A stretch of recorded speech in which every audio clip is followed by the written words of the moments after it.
pessoal, meu nome é Francis Reutri, sou atual M1 aqui da monitoria de Biomorfo Microhisto e hoje eu convido vocês a conhecer um pouco melhor sobre a histologia do tecido sanguíneo. Para começar, essa semana eu estava subindo a ladeira do Saboeiro, na direção ao campus do Cabula, quando eu me deparei com um acidente na pista. No acidente, alguns trabalhadores repararam a pista, enquanto que alguns policiais investigavam e garantiam a segurança do local. Apesar de toda a confusão do acidente, o Cabula não poderia parar e alguns caminhões já começavam a passar com suas mercadorias para todo o canto da cidade. Essa situação me lembrou muito desse sanguíneo, já que cada um desses agentes é um representante de suas células. Para começar, tendo uma visão geral sobre esse tecido, ele é composto de células e de uma matriz extracelular. No seu componente celular, nós temos as hemácias, os leucócitos e as plaquetas. É somente importante destacar que as plaquetas, na verdade, são fragmentos de megacariócitos. A questão da matriz extracelular, esse componente recebe outro nome no tecido sanguíneo, e ele é o plasma. Nesse hematócrito que podemos ver no tubo de ensaio, é possível ainda destacar esse tecido, que é composto de uma maneira diferente a qualquer outro tecido. Ele, então, é considerado um tecido conjuntivo e especializado líquido, que garante essa forma especial e diversas funções. Como suas diversas funções, nós temos a nutrição e oxigenação de tecidos, a construção da imunidade inata e adaptativa, o controle da temperatura corpórea, a excreção metabólica e o transporte de outras substâncias, como, por exemplo, os hormônios. Começando com o primeiro grande componente do tecido sanguíneo, o plasma ele é composto principalmente de água, em cerca de seus 91%.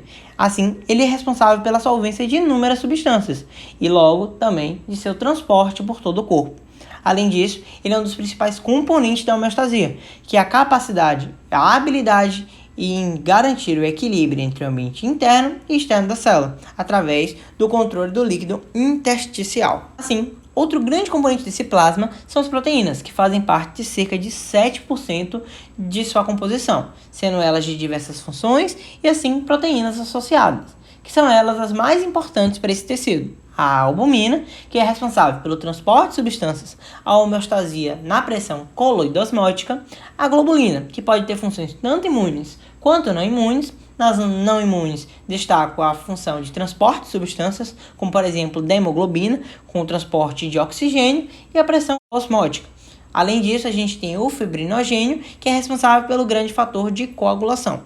Entre outras substâncias que também estão presentes no plasma, temos os eletrólitos, as substâncias não proteicas como os aminoácidos, alguns gases sanguíneos como O2 e CO2, sendo que o CO2 ainda pode ser encontrado na forma de bicarbonato, e algumas substâncias reguladoras, que já foi citado anteriormente, o exemplo dos hormônios. Dessa forma, antes de agora abordar as células em específico e aprofundá-las sobre suas características e funções, é importante antes entender as origens de sua formação no tecido sanguíneo, que é feito a partir de uma célula-tronco progenitora hematopoética, que gera duas linhagens, a linhagem mieloide e a linhagem linfóide.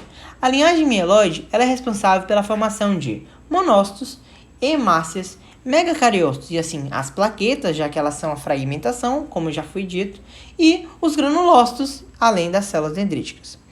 Enquanto que, na linhagem linfóide, ela é responsável pela formação de todos os tipos de linfócitos, que são eles, os linfócitos do tipo T, B e NK, que também são chamados de N-killers.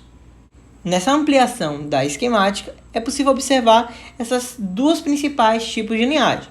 Superiormente, conseguimos ver a formação dos tipos de linfócitos e mais inferiormente conseguimos ver a partir da linhagem mieloide a formação tanto dos granulócitos marcados em amarelo quanto dos megacariócitos e dos eritrócitos com as hemácias mais inferiormente em vermelho.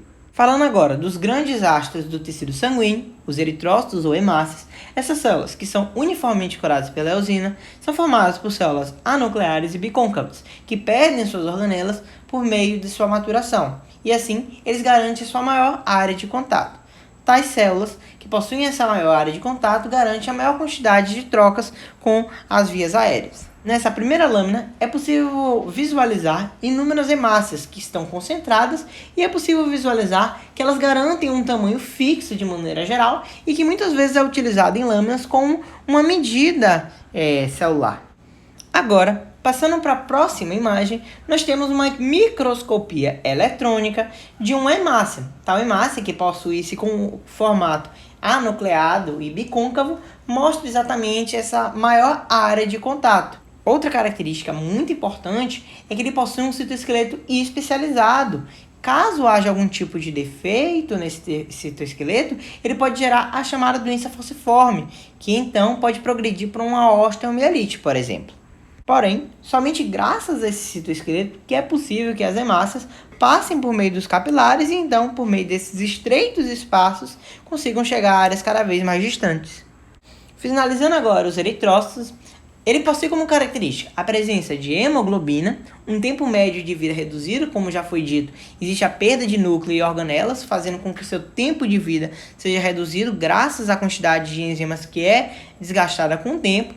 O transporte de substâncias gasosas que está relacionado com a presença dessa hemoglobina e ele ainda é uma célula que se mantém unicamente no sistema circulatório.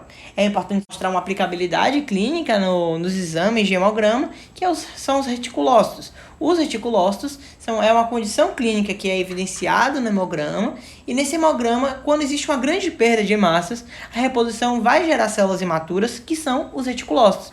E assim é possível identificar, por exemplo, hemorragias ou uma quantidade exagerada de hemólise nesse sangue. Falando agora sobre o grande grupo de células responsáveis pela imunidade, ou seja, os leucócitos, na imunidade inata e adaptativa, essas células que são responsáveis pela fagocitose de antígenos, pela atuação contra tumores, pela liberação de fatores inflamatórios como a citocina, a histamina, alguns leucotrienos e outras substâncias, e ainda atuam na liberação de fatores humorais que assim combatem patógenos. O grande grupo pode ainda ser subdividido em granulócitos e agranulócitos. Os granulócitos possuem núcleo de formato irregular, com a presença de alguns grânulos específicos que garantem a imunidade contra alguns tipos de patógenos. Ele ainda apresenta alguns grânulos azurófilos, também chamados de lisossomos, e além disso, eles são formados por neutrófilos, eosinófilos e basófilos. Por outro lado, os agranulócitos já possuem um formato regular de núcleo, com a inexistência desses grânulos específicos e a presença de grânulos azurófilos, também chamados de lisossomos. Eles então são compostos por monócitos e linfócitos. Falando agora dos neutrófilos, que apresentam então um núcleo multilobulado, relembrando então muito um colar de contas, ele apresenta grânulos. Além disso, ele faz parte de cerca de 50% a 70% dos leucócitos. Os neutrófilos, além disso, eles atuam nos tecidos adjacentes, atravessando a camada endotelial do capilar através do processo chamado de diapedese. Ele ainda representa a primeira linha de defesa do corpo, atuando através da fagocitose. Uma aplicabilidade clínica relacionada aos neutrófilos é quanto o desvio à esquerda, que apresenta-se no hemograma e representa o aumento de neutrófilos não segmentados, ou seja, novos ou então imaturos. Eles representam, de maneira geral, infecções bacterianas. Já os eosinófilos são eles leucócitos bilobulados, que têm esse formato de headphone, apresentam grânulos em forma ovoide, coradas pela eosina, têm uma atividade contra parasitas, inflamação crônica e reações anafiláticas, modulam a fagocitose e ainda liberam citotoxinas. Os basófilos, por via, já possuem um núcleo volumoso com a forma retorcida e irregular em forma de S, como a gente pode ver na lâmina direita. Além disso, possuem grânulos maiores e mais corados, como a gente pode ver até na imagem do meio. Além disso, grânulos que contêm histamina, heparina e leucotrienos, ou seja, responsáveis por uma mediação inflamatória, possuem então receptores de imunoglobulina e ainda estão responsáveis pela estimulação da expulsão de grânulos de mastócitos. Já os monócitos, eles não apresentam os grânulos, são maiores leucócitos e ainda têm um núcleo ovoide e um pouco mais corado.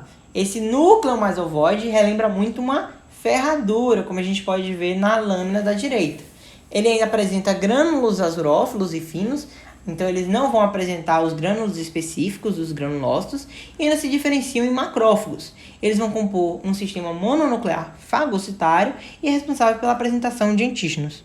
Para finalizar, os leucócitos, os linfócitos, eles representam uma defesa imunológica do organismo.